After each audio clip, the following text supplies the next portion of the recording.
திரு ஸ்டாலின் அவர்களே, திரு கருணாநிதி முதலமைச்சராக இருந்தார், திமுக தலைவர். அவருடைய மறைவுக்கு பிறகு திரு ஸ்டாலின் முதலமைச்சர், அவர் திமுக கட்சியுடைய தலைவர். அதுக்கு பிறகு இப்ப துணை முதலமைச்சராக வந்திருக்கிறார் திரு ஸ்டாலினுடைய மகன் திரு உதயநிதி அவர்கள். அவர் என்ன தகுதி இருக்குது?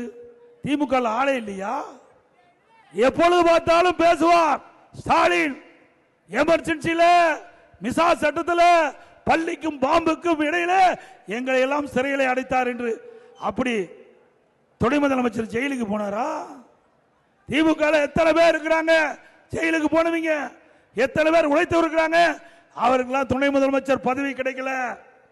ஆனா திரு கருணாநிதி குடும்பத்தில் பிறந்த எந்தவித உழைப்பும் இல்லாம இன்றைக்கு ஒரே அடையாளம் திரு ஸ்டாலினுடைய மகன், திரு கருணாநிதியுடைய பேரன். அந்த அடையாளத்தில் அந்த கருணாநிதி குடும்பத்தில் பிறந்த வந்த திரு உதயநிதிக்கு துணை முதலமைச்சர் கொடுத்திருக்கிறாங்க. வாரிசு அரசியலை நாம ஏற்போமா?